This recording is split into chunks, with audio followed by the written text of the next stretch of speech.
Cette vidéo s'intéresse à l'histoire de la Corée ancienne, depuis les fondements proto-historiques jusqu'à l'avènement de la dynastie Chosun à la fin du XIVe siècle. La Corée est une péninsule qui a toujours été très connectée à la Chine, tout en parvenant à forger une identité propre. L'influence chinoise commence à se manifester vers 3500 avant Jésus-Christ avec l'introduction de la culture du millet. L'augmentation démographique favorise la puissance des chefs de clan qui finissent par se regrouper en un royaume à une date mal déterminée, peut-être vers 400 avant Jésus-Christ. C'est le début du Joseon en Corée du Nord. Une étape essentielle a lieu en 222-221 avant Jésus-Christ avec l'unification de la Chine. Certains généraux des royaumes conquis partent se réfugier en Corée, notamment Wiman, qui parvient à s'emparer du trône du Joseon en 194 avant Jésus-Christ. Il installe alors sa capitale près de l'actuel Pyongyang. Il doit alors lutter contre les prétentions de l'Empire chinois. Malgré une alliance avec les Xiongnu, le Joseon finit par être pris en 108 avant Jésus-Christ sous le règne de Han Wudi, qui installe 4 commanderies à la place. La résistance coréenne conduit à l'émergence d'une confédération de chefferies qui trouve refuge plus au nord.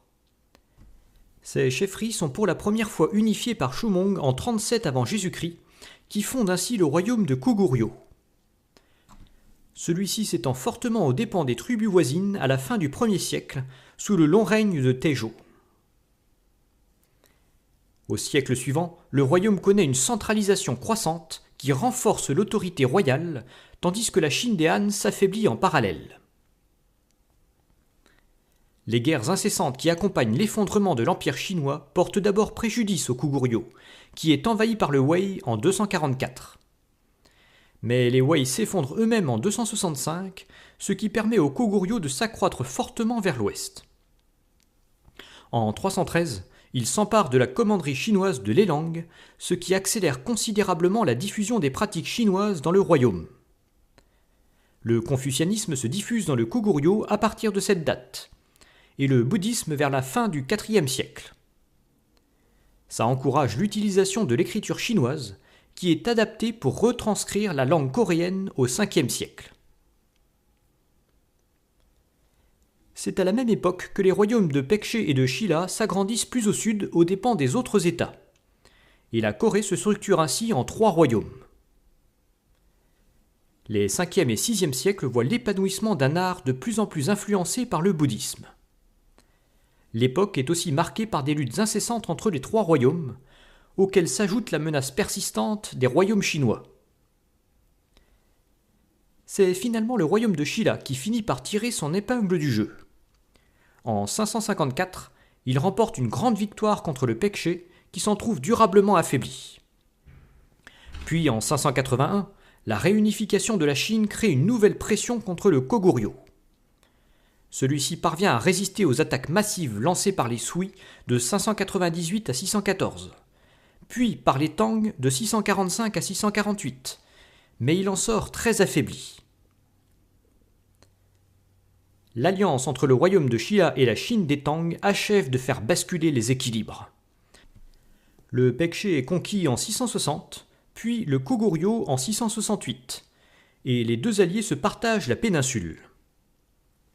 Au nord, les Tang installent un protectorat placé entre les mains de l'ancien roi du Koguryo, en vue d'y apaiser les révoltes, mais celui-ci acquiert très vite une grande autonomie. Finalement, le pays retrouve son indépendance en 698 sous l'action de Daejeong qui fonde le royaume de Balae, au prix du versement d'un tribut à la Chine. Cette division de la Corée en 2 royaumes va durer plus de 2 siècles. Au nord, le Balae profite de l'affaiblissement des Tang à la fin du 8e siècle pour s'étendre vers la Mandchourie. Il s'étend aussi vers le nord-est, dans la région de l'actuel Vladivostok. Le royaume englobe ainsi 2 populations distinctes. Les Coréens, qui contrôlent tous les rouages de l'État, et les Malgales, ancêtres des Mandchous. Le froid favorise le millet comme base d'alimentation, tandis que le riz s'impose dans le royaume de Shilla. L'influence chinoise est toujours aussi forte, et les 2 royaumes payent tribut à la Chine pour garantir leur indépendance. Le bouddhisme conforte son implantation et les temples se multiplient. L'astrologie est beaucoup pratiquée et le calendrier chinois est adopté. L'époque est marquée par une profonde rivalité entre le Shilla et le Balaé, ce qui pousse le premier à conserver son alliance avec la Chine, tandis que le second s'allie au Japon. Le Shilla est toutefois secoué par une forte instabilité politique. L'affaiblissement du pouvoir royal favorise l'ascension des pouvoirs locaux. En 900 et 901, ça finit par entraîner l'indépendance de deux royaumes qui reprennent les noms anciens de Pekche et de Koguryo. Ce dernier est renommé en Koryo peu après, qui donnera son nom à la Corée. Dans le même temps, l'effondrement des Tang favorise l'irruption de nouveaux peuples venus de Mongolie, les Khitans. Ceci provoque l'anéantissement du royaume de Balaé en 926, et le Koryo en profite pour en récupérer une petite partie. Peu après, en 935, le Koryo récupère le Shilla, où les rois ont perdu toute forme d'autorité. Cette date marque la première unification de la Corée. La capitale est implantée à Kaesong, tandis que Pyongyang devient une capitale secondaire. Les rois du Koryo s'inspirent beaucoup de l'ancienne organisation de la Chine des Tang pour affermir leur autorité aux dépens des pouvoirs locaux. La littérature se fait essentiellement en langue chinoise, et la céramique comme la peinture s'inspirent des modèles chinois. La période est marquée par l'importance accordée aux femmes, qui peuvent être propriétaires et héritent à parts égales avec les hommes. La seule véritable menace est alors l'empire Khitan au nord.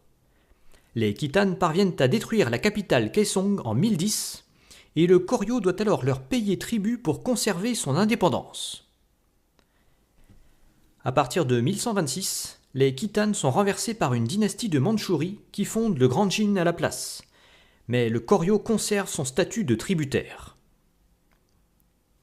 Cette relative stabilité est brisée en 1170 par un coup d'État qui porte une caste de militaires au pouvoir. Après 30 années de guerres internes, le nouveau régime finit par se stabiliser, juste à temps pour faire face aux Mongols, qui viennent de fonder un immense empire sous l'impulsion de Gengis Khan. Ceux-ci envahissent le pays en 1231, mais les Coréens mènent une résistance farouche qui va durer 28 ans. Les Mongols en viennent finalement à bout en 1258, mais ils décident de maintenir la royauté coréenne en place pour faciliter l'administration de la région.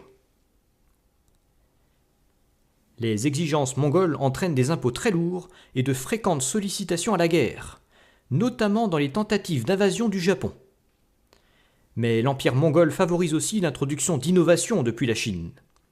L'imprimerie dès le XIIIe siècle, puis le coton et la poudre à canon au XIVe siècle. L'art reste également florissant à cette époque. Finalement, lorsque la dynastie mongole commence à s'affaiblir au milieu du XIVe siècle, le pays est prêt à en profiter. Ça va lui permettre d'entamer une nouvelle période faste, celle des Choson, qui va durer jusqu'à la fin du XIXe siècle. On verra ça dans une future vidéo. En attendant, on va bientôt poursuivre notre voyage vers l'Extrême-Orient en nous intéressant au Japon ancien.